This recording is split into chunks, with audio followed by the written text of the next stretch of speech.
નમસ્તે વિદ્યાર્થી મિત્રો, ઉમા વિદ્યા સંકુલની યુટ્યુબ ચેનલમાં આપ સૌ વિદ્યાર્થી મિત્રોનું હાર્દિક સ્વાગત છે. વિદ્યાર્થી મિત્રો, આપણે ધોરણ 8માં 9મો પાઠ ભણીએ છીએ સંસાધન વિશે. અગાઉના વિડીયોમાં આપણે સંસાધન વિશે અભ્યાસ કરી ગયા છીએ. એમાં આપણે વાત કરી ગયા છીએ સંસાધન એટલે શું. તો આપણે એના વિશે ડીપમાં માહિતી મેળવી લીધી કે સંસાધન એટલે કે કુદરતમાંથી જે પ્રાપ્ત એવી બધી જે વસ્તુઓ છે કે જેને માનવી પોતાની આવડત અને કૌશલ્યથી જે છે એને ઉપયોગ કરતો થાય છે. જ્યારે આવા કોઈ પણ કુદરતી સ્ત્રોતોને માનવી ઉપયોગ કરતો થાય છે તો એને આપણે સંસાધન તરીકે ઓળખીએ છીએ. સંસાધનોના પ્રકારની પણ આપણે ચર્ચા કરી ગયા કે સંસાધનોના બે પ્રકાર છે, એક કુદરતી સંસાધન અને બીજું છે માનવ સર્જિત સંસાધન. સંસાધનોના પ્રકારોમાં આપણે સર્વસુલભ સંસાધન કે જે બધી જગ્યાએ ઉપલબ્ધ હોય એવા, સામાન્ય સુલભ સંસાધન કે જે સામાન્ય રીતે જે છે એ આપને મળી આવતા હોય આસાનીથી, જેમ કે જળ, ગોચર ભૂમિ. વિરલ સંસાધન કે જે ખૂબ જ મર્યાદિત સ્થળોએ જ પ્રાપ્ત થતા હોય, જેમ કે કોલસો છે, વિવિધ ધાતુઓ છે, ખનિજ તેલ, કુદરતી વાયુ, યુરેનિયમ. આ બધી જે સ્ત્રોતો એવા છે કે જે અમુક જગ્યાએ જ પ્રાપ્ત થાય છે. અને એકલ સંસાધન એટલે એવા સંસાધન કે જે જવલે એક કે બે જગ્યાએ પૃથ્વી ઉપર જોવા મળે, એવા સંસાધનને આપણે એકલ સંસાધન તરીકે ઓળખતા હતા. નેક્સ્ટ આપણે નવીનીકરણ સંસાધન અને બિન નવીનીકરણ સંસાધન એની પણ ચર્ચા કરી ગયા. નવીનીકરણ સંસાધન કે જે પુનઃ પ્રાપ્ત થઈ શકે એવા, અને બિન નવીનીકરણ સંસાધન એટલે કે જે ફરીથી પ્રાપ્ત થતા નથી. હવે પુનઃ પ્રાપ્ત થઈ શકે એવા સંસાધનો આપણે જોઈ ગયા કે અમુક એવા સ્ત્રોતો જે છે, જેમ કે જંગલો છે, પ્રાણીઓ, પશુ પક્ષીઓ, સૂર્યપ્રકાશ, પવન, આ બધા જે સ્ત્રોતો જે છે જેનો આપણે અનેકવાર ઉપયોગ કરી શકીએ છીએ અને એકવાર ઉપયોગ કરી લીધા પછી પણ એ આપને મળી શકે છે. તો આને આપણે પુનઃ પ્રાપ્ય સંસાધન કહીએ છીએ. જ્યારે બિન નવીનીકરણીય સંસાધનોમાં જેનો એકવાર આપણે ઉપયોગ કરી લઈએ અને ફરી પાછું એનું નિર્માણ શક્ય ન હોય તો એને આપણે બિન નવીનીકરણ સંસાધન કહીએ છીએ. જેમ કે ખનિજ કોલસો, ખનિજ તેલ, કુદરતી વાયુ, પરમાણુ, આ બધા જે છે એ બિન નવીનીકરણીય સંસાધનોના સ્ત્રોતો છે કે જેનો એકવાર આપણે ઉપયોગ કરી લઈએ તો બીજી વાર આપણે ઉપયોગી બનતા નથી. નેક્સ્ટ આપણે માનવ સર્જિત સંસાધનોનો જોઈ ગયા. એક તો સંસાધનોના પ્રકારો વિશે આપણે ભણી ગયા. એમાં પહેલો જે સ્ત્રોત હતો એટલે કે પહેલો પ્રકાર કુદરતી સંસાધન અને બીજું જે છે માનવ સર્જિત સંસાધન. માનવ સર્જિત સંસાધનોમાં માનવી જે છે એ કુદરતમાંથી જે પણ સ્ત્રોતો મળે છે એની ઉપર પ્રક્રિયા કરી અને એના ગુણધર્મોમાં પણ ફેરફાર કરી અને અલગ જ જે વસ્તુનું નિર્માણ કરે તો એને જે છે એ માનવ સર્જિત સંસાધન તરીકે ઓળખવામાં આવે છે. જેમ કે પહેલાં કુદરતી રીતે ચૂનોની ચીરોડી મળી આવે તો એના ઉપર એ પ્રક્રિયા કરી અને સિમેન્ટ બનાવે છે. આવી રીતે અલગ અલગ જે સંસાધનો જે કુદરતમાંથી મળે છે એને પોતાની આવડત, બુદ્ધિશક્તિ, કલા કૌશલ્ય દ્વારા નવું સ્વરૂપ આપે છે તો એને માનવ સર્જિત સંસાધન કહેવામાં આવે છે. આની ચર્ચા આપણે નેક્સ્ટમાં કરી ગયા છીએ. નેક્સ્ટ જે છે આપણે માનવ સંસાધન. માનવી પોતે જ એક સંસાધન તરીકે છે એની પણ આપણે માહિતી મેળવી લીધી કે જે માનવી પોતાની બૌદ્ધિક ક્ષમતાના આધારે વિવિધ તત્વોનો ઉપયોગ કરે છે, ટેકનોલોજીનો વિકાસ કરે છે. આના વિશે આપણે ચર્ચા કરી ગયા. અહીંયા જે છે એ કુદરતી સંસાધન તરીકે એક ભૂમિ તરીકે અભ્યાસ કરીશું. ભૂમિ એટલે કે જમીન. ભૂમિ જે છે એ તમામ સંસાધનો જે છે એમાં ઉપયોગિતાની દ્રષ્ટિએ મોખરાના સ્થાને છે. એટલે કે કુદરતી સંસાધનો જે છે કે જે કુદરતમાંથી મળતા સંસાધનો એ બધા જ સંસાધનોમાં ઉપયોગિતાની દ્રષ્ટિએ જે કોઈ હોય તો એ મોખરાના સ્થાને એટલે કે ટોચના સ્થાને જે છે એ ભૂમિ એટલે કે જમીન તરીકે આપણે એને ઓળખીએ છીએ. પૃથ્વીની સપાટી જે છે એના કુલ ક્ષેત્રફળના 29% જે ભાગ ઉપર ભૂમિ દ્વારા રોકાયેલો છે. પ્રશ્ન અહીંથી એક્ઝામમાં પૂછાય કે પૃથ્વી સપાટીનો કુલ ક્ષેત્રફળના કેટલા ટકા ભાગ ઉપર ભૂમિ છે? તો 29% ભાગ ઉપર.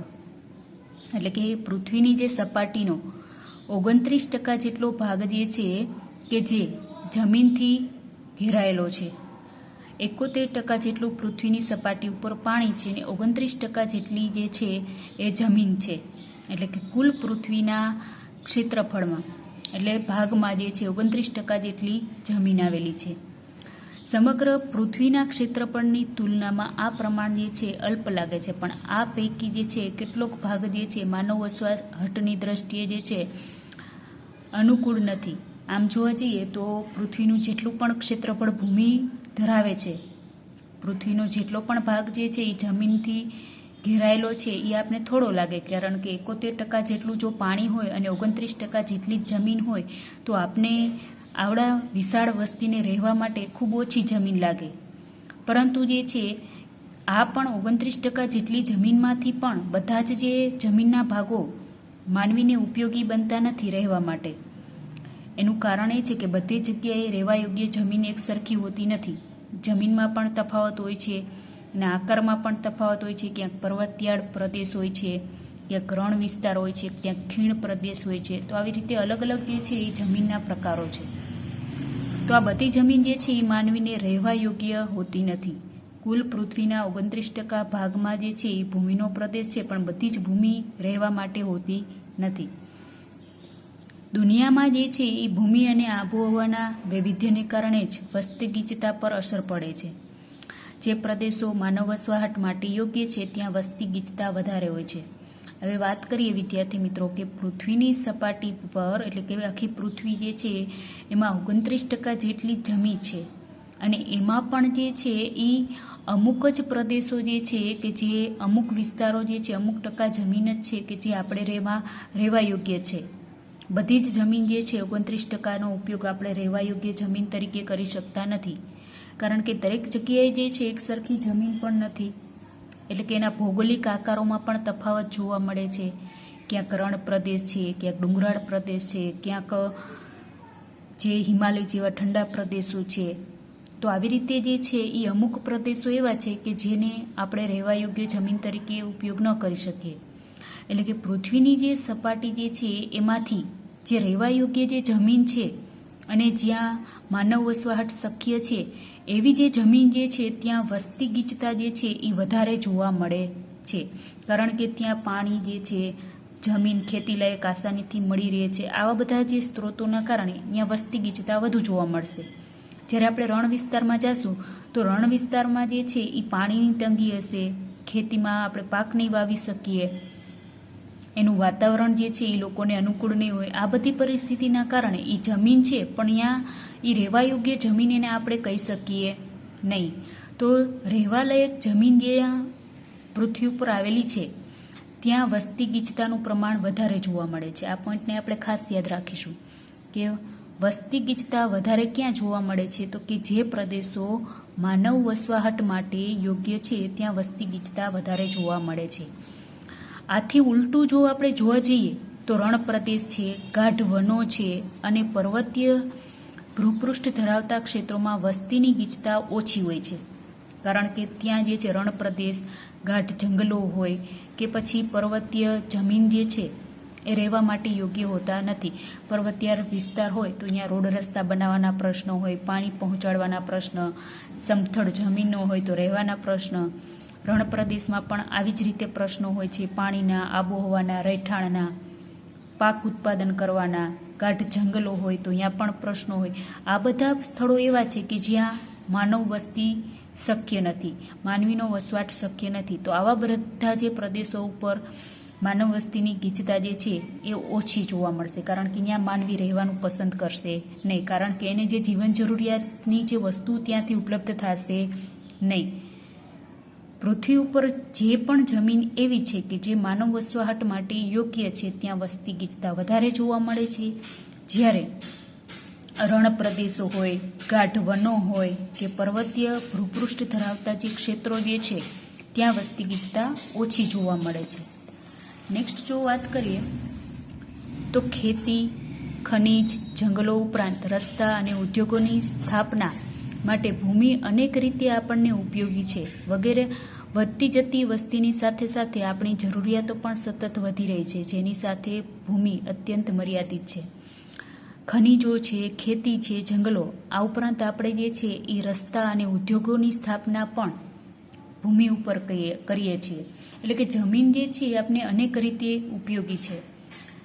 જમીન જે છે એ પહેલાં તો સમગ્ર જીવસૃષ્ટિનો આધાર છે એવું કહી શકીએ આપણે. એના ઉપર આપણે ખેતી કરી શકીએ છીએ, જમીનમાંથી જુદી જુદી ખનિજો કાઢી શકીએ છીએ, જેમ કે પેટ્રોલ, ડીઝલ, ક્રૂડ ઓઇલ, આવું બધું. ત્યાર પછી જંગલો જે છે કે જે વન્ય જીવસૃષ્ટિ જે છે, પશુ પંખીઓ, જીવજંતુ, આ બધાનું રહેઠાણ સ્થળ છે. આવી રીતે પણ આપણે જમીન ઉપયોગી છે. આ ઉપરાંત આપણે જમીન ઉપર રહી અને એક જગ્યાએથી બીજી જગ્યાએ જવા માટે રસ્તાઓ બનાવી શકીએ છીએ, ઉદ્યોગોની સ્થાપના કરી શકીએ છીએ.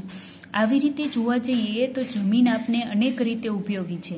અને જેમ જેમ વસ્તી વધતી જાય છે એમાં જમીનની જે જરૂરિયાત જે છે એ પણ દિન પ્રતિદિન વધતી જાય છે, કારણ કે જમીનનો જે સ્ત્રોત જે છે એ મર્યાદિત છે. પૃથ્વી ઉપર 29% જેટલી જ જમીન છે અને એમાં પણ દરેક જે 29% જે ભાગ જે છે એ બધો જ ભાગ આપણે જે છે એ રહેવા યોગ્ય જમીન તરીકે આપણે એનો ઉપયોગ કરી શકતા નથી, કારણ કે કેટલાક રણ પ્રદેશ છે, કેટલીક જગ્યાએ પર્વતીય પ્રદેશ, કેટલીક જગ્યાએ ખીણ પ્રદેશ છે, કેટલીક જગ્યાએ ડુંગરાળ, પર્વતિયાર, હિમાચ્છાદિત પ્રદેશો છે. તો આ બધાનો પણ આપણે રહેઠાણો તરીકે ઉપયોગ કરી શકતા નથી. જમીન જે છે એ મર્યાદિત છે ને વસ્તી જેમ વધે છે એમાં જમીનની જરૂરિયાતો પણ વધે છે. આજે ભૂમિની જે અછત એક વિકટ સમસ્યા બની ચૂકી છે, કારણ કે જમીન તો મર્યાદિત છે ને વસ્તી સતત વધી રહી છે, એટલે કે જમીનનો પ્રશ્ન એક મોટો પ્રશ્ન ઉત્પન્ન છે. પરિણામે શહેરોમાં મકાનો બાંધવા અને ગામડાઓમાં ખેતી યોગ્ય ભૂમિ વધારવાની પ્રવૃત્તિએ અનેક પર્યાવરણીય સવાલો જે છે એ સર્જ્યા છે. ભૂમિની જરૂરિયાત સંતોષવા માટે માનવીએ જંગલોનું નિકંદન કાઢ્યું છે. ખાસ વાત કરીએ તો વસ્તી જેમ જેમ વધે છે તેમ અસંખ્ય મકાનો બાંધવા પડે છે શહેરોમાં અને ગ્રામ્ય વિસ્તારોમાં. ગામડામાં જે લોકો ખેતી સાથે જોડાયેલા છે એ લોકો વધુને વધુ જે વસ્તી વધે છે એના માટે પાક ઉત્પાદન કરવા માટે જંગલો સાફ કરશે, અને જંગલો સાફ કરી અને જે વધતી જતી વસ્તીને અન્નની જરૂરિયાતો પૂરી કરવા માટે ખેતી કરશે. આના માટે એને જંગલ સાફ કરવું પડશે. આ ઉપરાંત શહેરી વિસ્તારોમાં પણ મકાનો બાંધવા માટે વધતી જતી વસ્તી માટે વધુ મકાનોની જરૂર પડશે, અને મકાનો બાંધવા માટે એને આજુબાજુના જે વિસ્તારો સાફ કરવા પડશે, જંગલો સાફ કરવા પડશે. એવી રીતે ગ્રામ્ય વિસ્તારોમાં ખેતી માટે જંગલોનો નાશ કરવો પડશે, અને જંગલોના નાશ થવાના કારણે અસંખ્ય પર્યાવરણીય પ્રશ્નો ઉત્પન્ન થાય છે. આજે જે વાત કરીએ તો ભૂમિની જરૂરિયાત સંતોષવા માટે માનવીએ જે છે એ જંગલોનું નિકંદન કાઢ્યું છે, એટલે જંગલોનો નાશ કર્યો છે. જેમ જેમ વસ્તી વધે છે અને જેમ જેમ જમીનની જરૂરિયાતો ઉત્પન્ન થાય છે એમ માનવી જે છે એ જંગલોનો પણ નાશ કરતો થઈ ગયો છે, અને એના કારણે ઘણા બધા પર્યાવરણીય પ્રશ્નો પણ ઉત્પન્ન થાય છે. નેક્સ્ટ આપણે જો વાત કરીએ તો જળ કુદરતી સંસાધન તરીકે પાણી પણ એટલું જ અગત્યનું એક સંસાધન છે. પાણી જે છે એ આમ તો કુદરતી સ્ત્રોત છે, કુદરતી રીતે આપને મળી આવે છે. જળ એ જીવન છે. એ ઉક્તિ જે છે એ સૂચવે છે કે સજીવ સૃષ્ટિનો આધાર જળ છે. અહીંથી પ્રશ્ન વિકલ્પમાં પૂછે કે સજીવ સૃષ્ટિનો આધાર શું છે, તો જળ પણ છે ને જમીન પણ છે. પણ જળ જે છે કે જેના વગર જીવન શક્ય છે નહીં, અર્થાત જળ એ અગત્યનું કુદરતી સંસાધન છે. પૃથ્વીના ગોળાનું નિરીક્ષણ કરતાં જણાશે કે લગભગ જે છે એ 3/4 ભાગ પર પાણી અને માત્ર લગભગ 1/4 ભાગ પર ભૂમિ છે. એક રીતે જે છે જોઈએ તો જળ જથ્થો ઘણો વધારે છે, પણ સમુદ્રો અને મહાસાગરોમાં જે રહેલું પાણી ખારું છે. હવે આમ જોવા જઈએ વિદ્યાર્થી મિત્રો તો પૃથ્વીના જ્યારે આપણે ગોળો નિરીક્ષણ કરીએ છીએ, રિયાલિટીમાં તો આપણે પૃથ્વીનું નિરીક્ષણ નથી કરી શકતા, પણ ભૂગોળની દ્રષ્ટિએ આપણે જ્યારે પૃથ્વીનો ગોળો જોવા જઈએ છીએ ત્યારે આપણને લાગે છે કે પૃથ્વીનો જેટલો ભાગ જે છે એમાં એક ભાગ જે છે એટલે કે 1/4 ભાગ જે છે એ જમીનનો છે, બાકીના 3 ભાગ જે છે એટલે કે 3/4 ભાગ જે છે એ પાણીના છે. એટલે કે 3 ભાગ પાણી અને 1 ભાગ જમીનનો છે, આવું આપણે કહી શકીએ.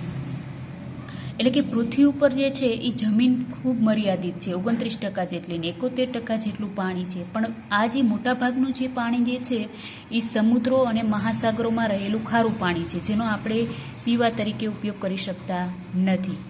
જ્યારે ઉપયોગી એવા મીઠા પાણીના જે જથ્થો જે છે એ માત્ર જે છે એ 2.7% જેવો નજીવો છે. અહીંથી એક પ્રશ્ન એક્ઝામમાં પૂછાઈ શકે કે પૃથ્વી ઉપર પીવાના પાણીનો જથ્થો કેટલો છે, તો પૃથ્વી ઉપર જે છે એ મીઠા પાણીનો જથ્થો જે છે જેનો આપણે પીવા તરીકે ઉપયોગ કરી શકીએ તો એ જે છે 2.7% જેટલું જે છે એ નજીવો સ્ત્રોત છે. વળી આ જથ્થામાંથી જે છે એ મોટો ભાગ જે છે ઊંચા પર્વત શિખરો, હિમ નદીઓમાં, એન્ટાર્કટિકા અને આર્કટિકમાં જે છે બરફ રૂપે છે. તેમાંથી આપણી પાસે જે છે એ માત્ર 1% જેટલો અલ્પ મીઠો પાણીનો જથ્થો ભૂમિગત જળ, નદી, સરોવરો કે ઝરણા સ્વરૂપે ઉપલબ્ધ છે. ખાસ આપણે વાત કરીએ કે પૃથ્વી ઉપર જે છે આમ તો 71% જેટલું પાણી છે, પણ એમાંથી મીઠું પાણી જો વાત કરીએ તો 2.7%, અને આ 2.7% જેટલું પાણી છે એમાંથી કેટલોક પાણીનો જે સ્ત્રોત જે છે ઊંચા પર્વતો જે છે એમાં બરફથી છવાયેલા પહાડો સ્વરૂપે, કેટલાક જે છે હિમનદીઓ એટલે કે જે બરફની નદીઓ સ્વરૂપે, એન્ટાર્કટિકા અને આર્કટિક જે બરફના સ્વરૂપે જે છે. આ ઉપરાંત જે છે 1% જે પાણી જે છે એ મીઠા પાણીની જો વાત કરીએ તો ભૂમિગત જળ, ભૂમિગત એટલે કે જમીનની અંદર આવેલું પાણી, નદી અને સરોવરો અને ઝરણા સ્વરૂપે 1% જેટલું મીઠું પાણી છે.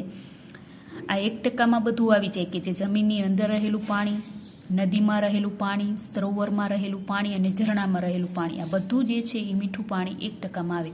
અને આ 1% જેટલો જે પાણીના સ્ત્રોતમાંથી પણ આપણે પીવા માટે જેનો ઉપયોગ કરીએ એ તો પાણી ખૂબ જ સાવ મર્યાદિત છે. આ જથ્થો જે છે એ આપણી જરૂરિયાતો જેવી કે ખેતી માટે, સિંચાઈ, પીવા, વાપરવા અને ઉદ્યોગો માટે વપરાય છે. નદીઓ જે છે પર બંધ બાંધી જળ વિદ્યુત પેદા કરી શકાય છે. 1% પાણીમાં જે છે આપણે સિંચાઈ કરીએ છીએ, ખેતી માટે, પીવા માટે ઉપયોગ કરીએ છીએ, આપણી દૈનિક જરૂરિયાતો માટે, વાપરવા માટે અને ઉદ્યોગો માટે. આ 1% જેટલું પાણી જે છે એમાંથી આપણે ઉપયોગ કરીએ છીએ. અને આ ઉપરાંત જે છે નદી જે છે એના ઉપર બંધ બાંધી અને આપણે જળ વિદ્યુત ઉત્પન્ન કરી શકીએ છીએ.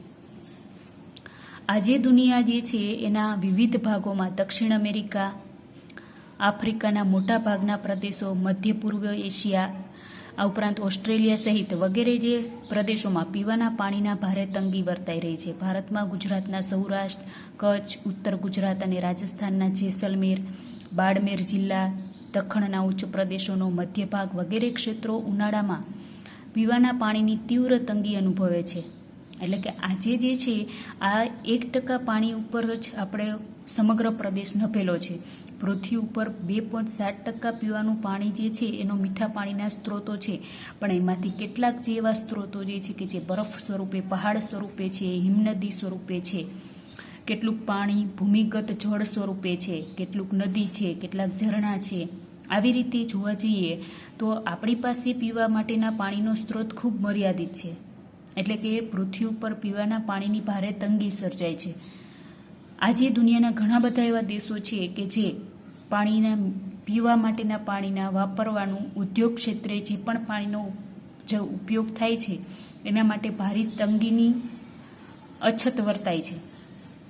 જેમ કે આપણે વાત કરીએ દક્ષિણ અમેરિકા, આફ્રિકા જે છે એના અમુક પ્રદેશો, મધ્ય પૂર્વ એશિયા, ઓસ્ટ્રેલિયા, આવા ઘણા દેશો એવા છે કે જ્યાં પાણીની અછત વર્તાઈ રહી છે.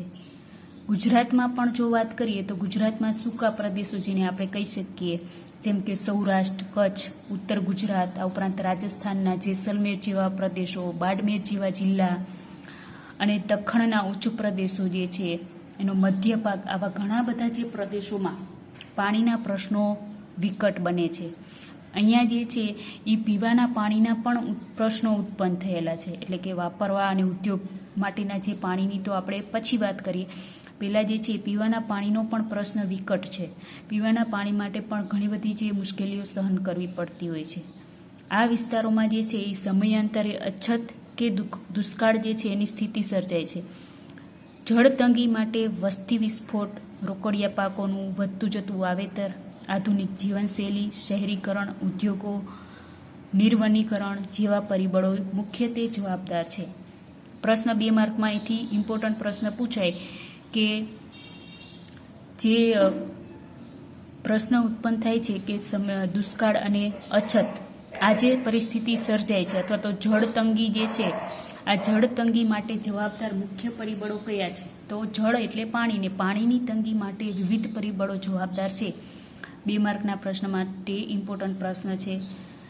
જળ તંગી માટે સૌથી પહેલાં તો વસ્તી વિસ્ફોટ એટલે કે જે વધતી જતી વસ્તી, આ ઉપરાંત રોકડિયા પાકો જે છે એનું વધતું જતું વાવેતર છે, આધુનિક જીવનશૈલી મુજબ જે છે એ દિન પ્રતિદિન જે પાણીની વધતી જતી માંગ, શહેરીકરણને કારણે જુદા જુદા ઉદ્યોગો જે વિકસે છે અને એના માટે ખાસ વધુને વધુ પાણીની જરૂરિયાત, નિર્વનીકરણ એટલે કે જે ખાસ પડતર જમીન છે અને જે વિસ્તારો જે વૃક્ષોથી ઘેરાયેલા હતા એ વૃક્ષોનું જે છે નાશ થાય છે. ફરી પાછું જે વૃક્ષો જે જગ્યાએથી નાશ કરવામાં આવ્યા છે એવો જ જે જંગલ બીજી જગ્યાએ વાવીએ તો જે કુદરતી બેલેન્સ જળવાઈ રહે અને જે વરસાદ જે છે એ પૂરતી માત્રામાં આવે. પરંતુ જે છે એવું થતું નથી. એક જગ્યાએથી ધારો કે ઉદ્યોગ ધંધાનો વિકાસ થાય છે અને એના માટે જે છે ઘણા બધા વૃક્ષો જે છે એનો નાશ કરવામાં આવે છે. કેટલીક વાર બહુહેતુક યોજનાઓ જે છે એ સરકાર દ્વારા બહાર પાડવામાં આવે. ધારો કે એક જગ્યાએ મોટો ડેમ બાંધવો છે, અહીંયાથી ઘણા બધા વૃક્ષો જે છે એને નાશ કરવામાં આવે છે. ફરી પાછા એટલા જ વૃક્ષો જો બીજી જગ્યાએ પડતર જમીનમાં વાવીએ તો જે વાતાવરણનું બેલેન્સ જે છે એ જળવાઈ રહેશે. પણ આવું બનતું નથી. દિન પ્રતિદિન ઉદ્યોગો છે, જુદી જુદી યોજનાઓ છે, રોડ રસ્તાઓ છે, આવું ઘણું બધું જે છે એ સરકારનું યોજનાઓ છે એના કારણે જે છે એ આ જે જંગલોનો નાશ થાય છે ને પરિણામે વરસાદની જે માત્રા જે છે એ દિન પ્રતિદિન ઘટતી જાય છે. આ બધા જે પરિબળોના કારણે પાણીની તીવ્ર અછત સર્જાય છે.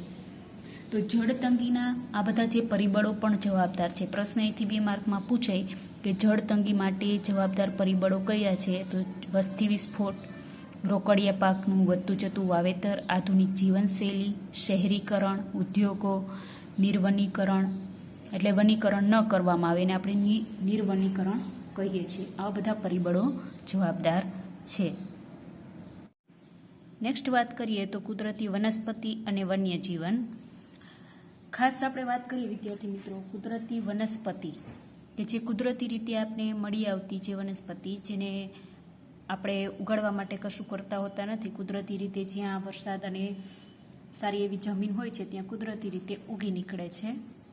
ખાસ કુદરતી વનસ્પતિ અને વન્યજીવનની જો આપણે વાત કરીએ તો પોતાની જાતે ઉગનારી વનસ્પતિ જેમાં વેલા છે, છોડવા અને વૃક્ષોનો સમાવેશ થાય છે તેને કુદરતી વનસ્પતિ કહે છે. અહીંથી પ્રશ્ન પૂછાય કે કુદરતી વનસ્પતિ કોને કહે છે? તો પોતાની જે જાતે ઉગનારી વનસ્પતિ જેમાં આપણે વેલા છે, છોડવા છે, વૃક્ષોનો સમાવેશ થાય છે તેને કુદરતી વનસ્પતિ તરીકે ઓળખીએ છીએ. એક વાક્યના પ્રશ્નમાં પૂછાય તો કુદરતી એટલે જસ્ટ આપણે એટલું યાદ રાખી શકીએ કે જે કુદરતી રીતે જ ઉગે છે, જેને માનવીએ ઉગવવા માટે પ્રયાસ કરેલો નથી.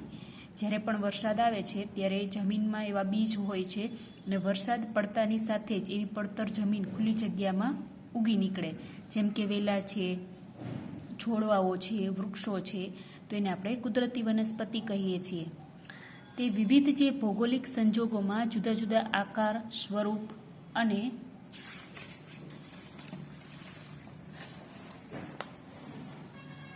ઊંચાઈમાં જોવા મળે છે.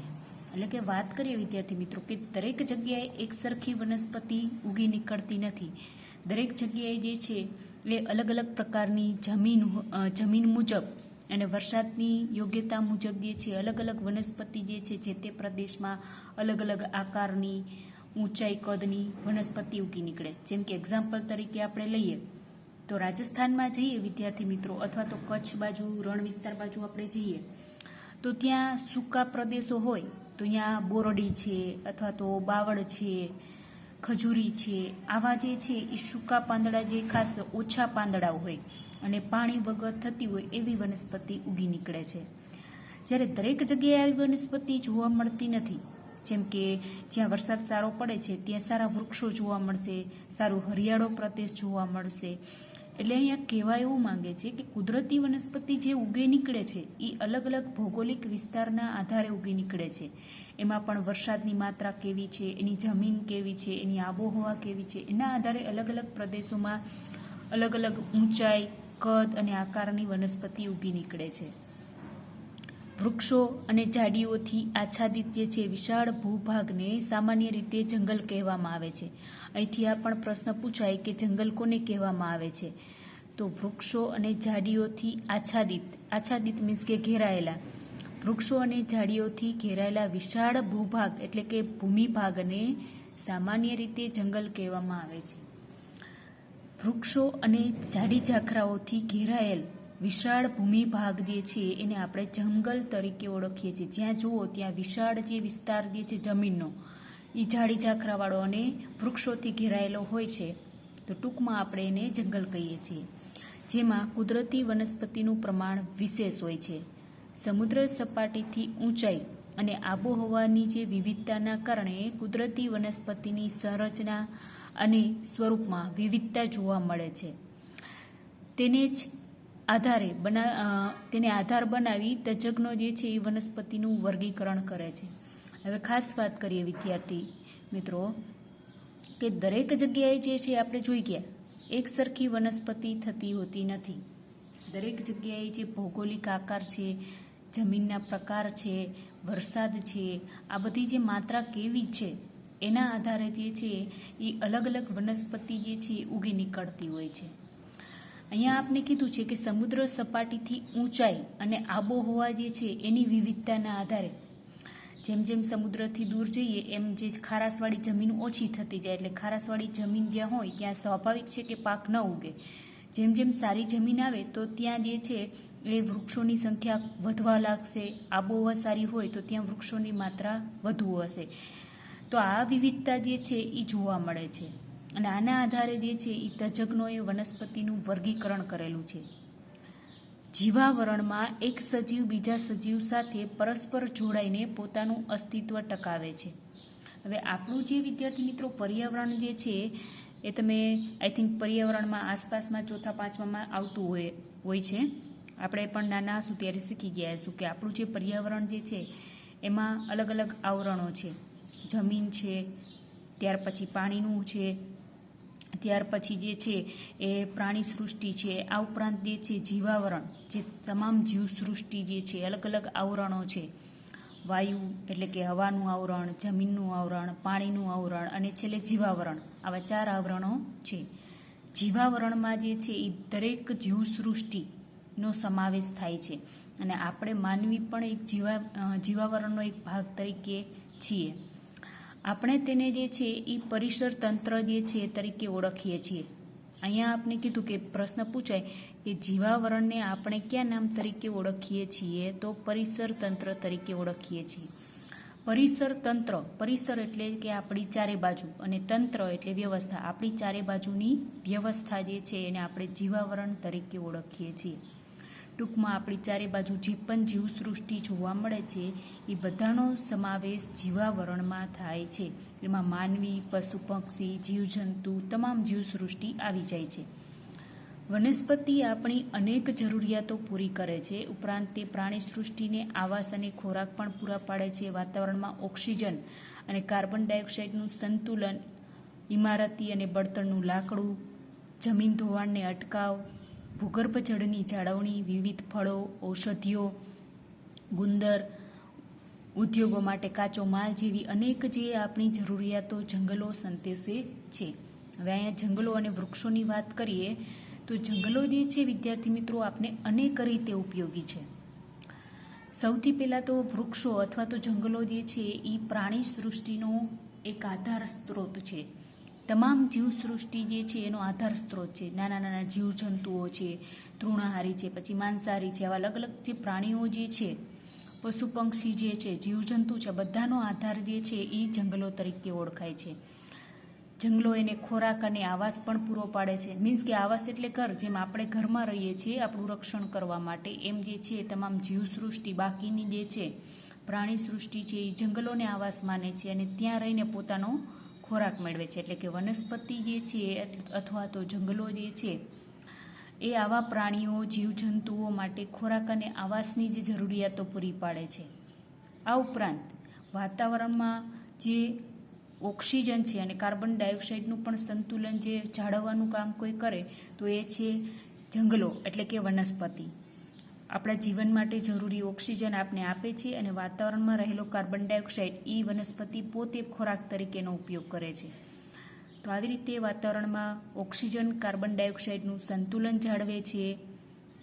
ઇમારતી કે જેને આપણે ફર્નિચર માટેનું જે લાકડું કહી શકીએ તો આવું ઇમારતી અને બળતણના જે લાકડાઓ આપણે પૂરા પાડે છે. વૃક્ષો જે છે એ જમીનનું ધોવાણ અટકાવે છે. આ પણ ઇમ્પોર્ટન્ટ બાબત છે. પ્રશ્ન થાય કે આ કેવી રીતે થતું હશે, જમીનનું ધોવાણ વૃક્ષો કેવી રીતે અટકાવે? તો જેવી રીતે વાત કરીએ વિદ્યાર્થી મિત્રો કે ધારો કે કોઈ રણ છે, રણની જે વિસ્તાર છે એના કાંઠાના કિનારાના વિસ્તારોમાં જો વૃક્ષારોપણ કરી દેવામાં આવે તો એ રણમાંથી જે ધૂળ ઉડે છે, રજ ઉડે છે, એ રજ જે છે એ પવન સાથે આગળ વધે છે અને વૃક્ષો સાથે અથડાય છે તો ત્યાં અથડાય અને ત્યાં ને ત્યાં રહે છે, ત્યાંથી આગળ વધતી નથી. એટલે કે આને આપણે વૃક્ષો જે છે એ રણને આગળ વધતું અટકાવે. એવી રીતે જે છે જ્યારે કોઈ વરસાદ આવે છે, ભારે પૂર આવે છે ત્યારે આવા વૃક્ષોને જો દિવાલ બનાવવામાં આવે, અતિશય વૃક્ષો વાવવામાં આવે તો પૂર જે છે એની ગતિ ધીમી પડશે અને એની માત્રા ઘટશે. આથી કરીને પૂરથી થતું જે નુકસાન જે છે અટકશે, જમીનનું ધોવાણ જે છે એ અટકી જશે. તો આવી રીતે જમીન ધોવાણ અટકાવવા માટે, રણને આગળ વધતું અટકાવવા માટે પણ વૃક્ષો જે છે એ ખૂબ જ જરૂરી છે. ભૂગર્ભ જળ એટલે કે જમીનના અંદરનું જે પાણીનું સ્ત્રોત જળવાઈ રહે એટલા માટે પણ જરૂરી છે. વિવિધ ફળો, ઔષધિઓ, ગુંદર અને ઉદ્યોગો માટે કાચો માલ પણ જે જંગલોમાંથી આપને પૂરો પાડે છે. આવી રીતે જંગલો જે છે એ આપને ઘણી બધી રીતે ઉપયોગી છે. વિવિધ પશુ પક્ષીઓ જે છે, કીટકોનો સમાવેશ વન્ય જીવનમાં થાય છે. પ્રશ્ન પૂછાય કે પશુ પક્ષીઓ અને કીટકોનો સમાવેશ શેમાં થાય છે? ખાલી જગ્યામાં પ્રશ્ન પૂછાય તો કીટકો અને પશુ પક્ષીઓ જે છે અથવા પશુ પંખીઓ છે એનો સમાવેશ વન્ય જીવનમાં થાય છે. તેમાંથી આપણને માંસ છે, ચામડા, રૂંવાટીવાળી ખાલ છે, ઊન વગેરે પ્રાપ્ત થાય છે. મધમાખી જેવા કીટકો આપણને મધ આપે છે અને ફૂલોના પરાગનયનમાં મહત્વની ભૂમિકા ભજવે છે. ખાસ જે છે કેટલાક જે જંગલોમાં રહેતા જે પ્રાણીઓ જે છે કે જે એમાંથી ઘણા માંસનો પણ ઉપયોગ કરતા હોય છે. આ ઉપરાંત એવા જે ચામડા જે છે જેમ કે હાથી છે અને બીજા જે ઘણા બધા વન્ય પ્રાણીઓના ચામડાનો ઘણા ઉપયોગ કરતા હોય છે. વિવિધ જે ખાસ તો પર્સ બનાવવા માટે, બેલ્ટ બનાવવા માટે, શૂઝ બનાવવા માટે તો આ ચામડા વિવિધ રીતે ઉપયોગી બને છે. રૂંવાટીવાળા કોઈ એવા જેમ કે ઘેટા છે, પછી જે બીજા જે સસલા છે, આવા બધા જે રેશમી જેને કહેવાય કે ઊન છે, ઊન મેળવવા માટે ખાસ ઘેટા છે, ઊંટ છે, આ બધાના જે આ રૂંવાટી જે છે એનો ઉપયોગ જે છે એ વિવિધ રીતે કરવામાં આવતો હોય છે. સ્વેટર બનાવવા માટે, પર્સ બનાવવા માટે વગેરે જગ્યાએ. તો આવી રીતે આ પ્રાણીઓ પણ વિવિધ રીતે ઉપયોગી બને છે. મધમાખીની વાત કરીએ તો એનો જે મધમાખીઓનો ઉછેર કરવામાં આવે છે અને એને આધારે મધ મેળવવામાં આવે છે. પછી ફૂલોની વાત કરીએ તો ફૂલો જે છે એના પરાગનયન દ્વારા જે સુગંધી અત્તર બનાવવામાં આવે છે. પક્ષીઓ જે છે એ વિવિધ કીટકોનો આહાર કરી તેની સંખ્યા નિયંત્રિત રાખે છે. પક્ષીઓ જે છે એ જે હાનિકારક કીટકો જે છે જે ખેતીના પાકને ખાસ નુકસાન પહોંચાડે એવું કહી શકીએ તો આવા જે કીટકોને ખાઈને જે છે એ આવા જે કીટકોથી નિયંત્રિત કરે છે પક્ષીઓ. પરિસર તંત્રમાં દરેક નાના મોટા સજીવની અનન્ય ભૂમિકાઓ છે. એટલે આપણું જે આ વ્યવસ્થા તંત્ર છે, જીવાવરણ છે એ એકબીજા ઉપર આધારિત છે અને એના કારણે જે છે આ આપણું પરિસર તંત્ર એટલે કે જીવાવરણ ટકેલું છે. ખાસ આગળ જોઈએ તો છેલ્લા 200 વર્ષથી જે છે માનવીએ જમીન મેળવવાની ભૂખે જે છે જંગલોનું નિકંદન કાઢ્યું છે. પરિણામે જંગલોનું આચ્છાદન સતત ઘટી રહ્યું છે. આથી મૂલ્યવાન વન સંસાધન સામે નજીકના ભવિષ્યમાં ભારે ખતરો ઊભો થયો છે. જંગલોના નષ્ટ થવાની સાથે સાથે વન્યજીવોના અસ્તિત્વ સામે સંકટની સ્થિતિ ઉપરાંત આબોહવામાં પરિવર્તન અનુભવાય છે. ખાસ છેલ્લા 200 વર્ષથી જો વાત કરીએ વિદ્યાર્થી મિત્રો તો માનવી જે છે એની જુદી જુદી જરૂરિયાતો ઉત્પન્ન થઈ છે, અને એ જરૂરિયાતો પૂરી કરવા માટે એ જંગલોનો નાશ કરે છે. એક તો દિન પ્રતિદિન વસ્તી વધારો છે, લોકોની જરૂરિયાતો છે, આ બધું પૂર્ણ કરવા માટે જંગલોનો નાશ કરે છે. દિન પ્રતિદિન જે ઉદ્યોગો વિકસે છે, શહેરીકરણ થાય છે, જુદા જુદા લોકોની સંખ્યામાં વધારો થાય તો એના માટે અન્ન ઉત્પન્ન કરવા માટે જે પડતર જમીન કરવી પડે છે, જંગલ સાફ કરવું પડે છે, જંગલ સાફ કરીને ખેતી કરવું પડે છે. આવા ઘણા બધા પ્રશ્નોને લઈ અને જંગલોનો નાશ થાય છે. આ ઉપરાંત માનવીની કોઈ અંગત જરૂરિયાતો જેમ કે લાકડા જે છે, તો ઘણા ગ્રામ્ય વિસ્તારમાં આજે પણ જે છે એ લોકો લાકડાનો ઉપયોગ જે બળતણ તરીકે કરતા હોય, તો આના કારણે પણ જંગલોનો નાશ થાય છે. ઇમારતી લાકડા મેળવવા માટે ફર્નિચર બનાવવું છે તો આપણે લાકડાની જરૂર પડશે, તો એ લાકડા મેળવવા માટે આવી રીતે ઘણી બધી જે ઉદ્દેશોને પૂર્ણ કરવા માટે જંગલો જે છે એ માનવી જ દ્વારા નાશ કરવામાં આવે છે.